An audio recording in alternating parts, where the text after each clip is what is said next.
This is Hutch bringing you a match of domination on Wasteland, but this is not my match. This is another person's match. Who do I got with me today? Hey, yo, yo, yo, yo, it's your boy, Wings of Oh, Redemption. wow. That's quite an intro, buddy. Why don't you take it down a notch? Just, take it down maybe another 14 decibels. Oh, the Ebonics thing is something that my channel came accustomed to. I stopped it at one point, and people requested me to bring it back. It's not how I actually Where are you talk. from that you're speaking Ebonics? I'm from Myrtle Beach, South Carolina. I actually grew up in the Holt Garden Project. You ought to get slapped in the nuts for speaking Ebonics if you're from North Carolina. South Carolina. South Carolina. Oh, are you white?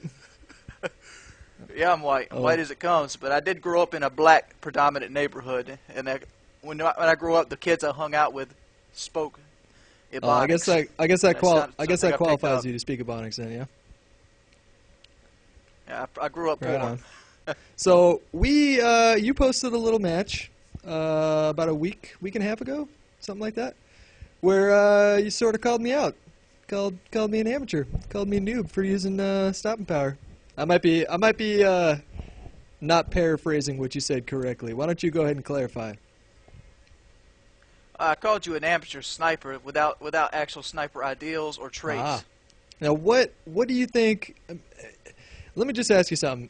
In terms of real life, I agree with you 100%. If I were to run around in Afghanistan with an intervention trying to quick scope Hajis, I don't think I would last very long. But in a video game like Call of Duty, I can actually pull it off. I mean, don't you think it's important to make a distinction between a real life scenario and a video game? Well, not really.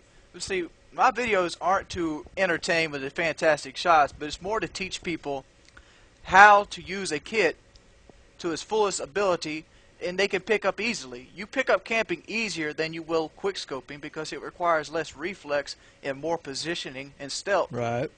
And another thing is if you ran around with an intervention, you'd be a strong motherfucker. Because guess what? Intervention weighs like 20 pounds. Well, once again, it is a video game. Once again. Okay, well,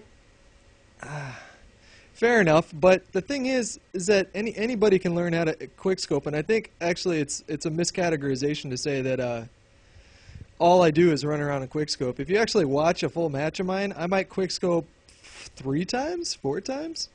And like, if somebody watches a montage of mine and it's mostly quickscoping, then they might assume that that's all I do, but it's not. Never once did I say that running around kind of just blindly charging into alleyways and enemy spawns with a sniper rifle. I mean, I never once said that that's going to get you, like, bring you success in this game. You're going to get your ass stomped if you do that in every single match that you play. And you'll develop an unhealthy hatred for the ACR if you play like that as well. Believe me, I've tried. Right. No, I've tried too. I thought it was possible, and then I realized back when I was still playing COD 4 that the reason why I was trying to emulate these guys that were making montages is because it looked so cool, but those are highlights. I mean, you can't expect to do that in every single game. But I want to talk about your camping approach, and I want to make one observation that comes to mind when I think about camping. If everybody camped, nobody would get kills and nobody would get flags.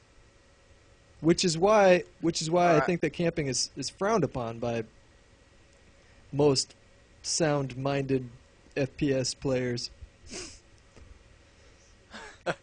Well, I'm going to counter that with this. If nobody camped, the game would be boring. I completely disagree. Why do you disagree? I don't even think I have to explain my reason. If nobody camped, then there would always be action going on. I mean, like, if you're getting rushed, then okay, I think the video is gonna cut off here, so we're gonna take like a little quick break in real time and then jump back into it in just a minute after this host migration is done. After the host migration, what I was gonna say is that if you rush with a sniper, and even if you pull out your secondary weapon like a shotty or something like that, if you find yourself in a position where you're in the enemy spawn and they're pretty much all around you, then camping is not a bad idea to do in that situation. Just kind of lay low and let them run by you, but I don't even consider that camping. If you're playing an objective, or if you're in the middle of their spawn, then there's really nothing you can do but camp.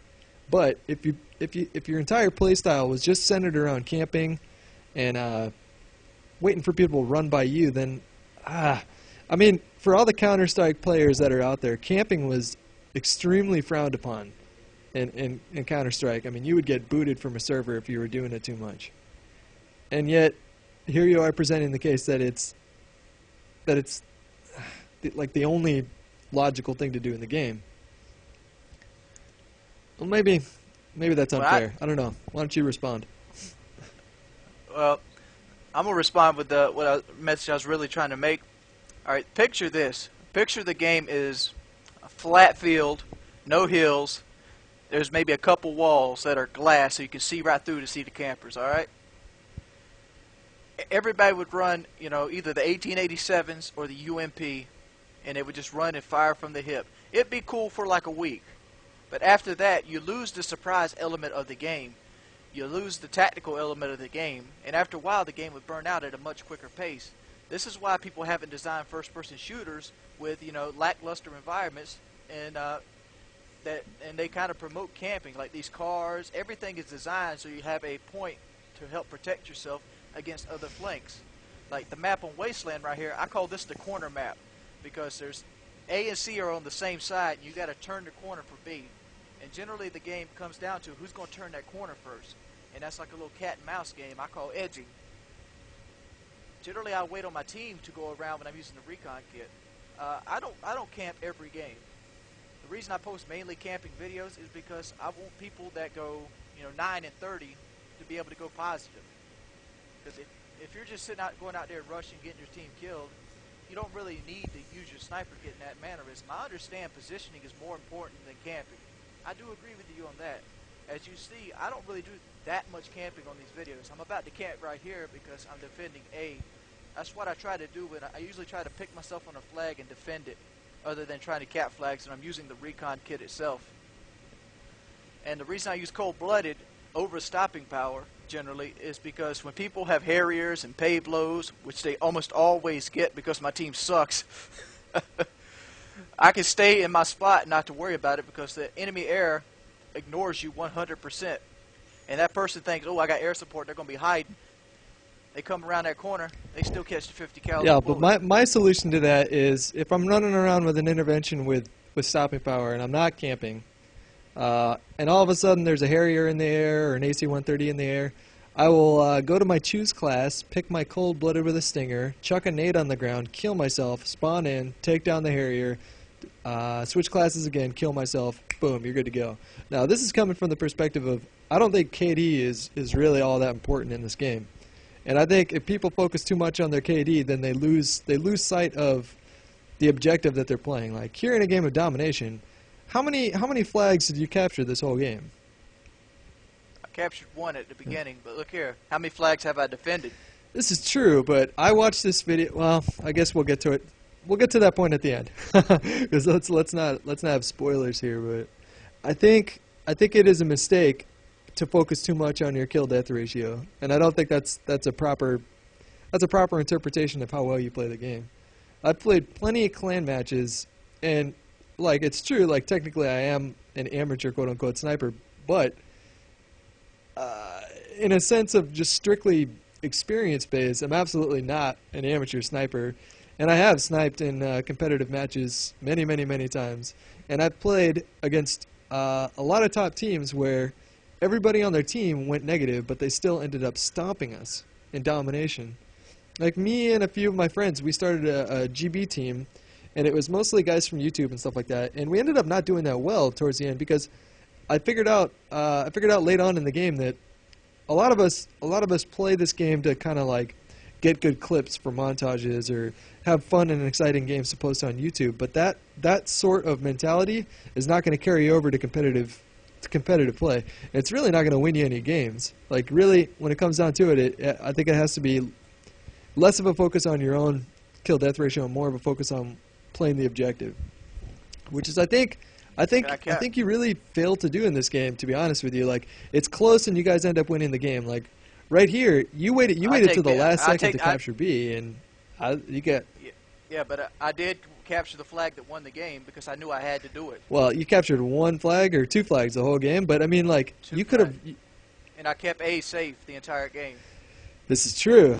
They tried for A the whole game, and I kept them off of it. I stopped them 4 times on A. This is a perfect position for the sniper. This is how it should be played. It got the win. And what you're saying about competitive matches such as game battle, I'm not a game battle amateur. I've played professionally, and generally in a professional environment, you don't care about your KD. Reason why? It's a private match. It doesn't go towards your stats. And like a game battle match, I will be all over a flag because I'm all about winning. I don't really care about winning in a public match. Reason being is I will rage. I'll win that one match and try hard for it, and I'll rage 9 times. Okay, well the match is wrapping up here. So this is how adults settle disputes. Like adults, they talk and they have friendly conversations. So things got a little out of control in the comments and videos and things like that. But thanks for coming on the channel and sharing your video. I'll link your channel in the description if you guys want to check it out.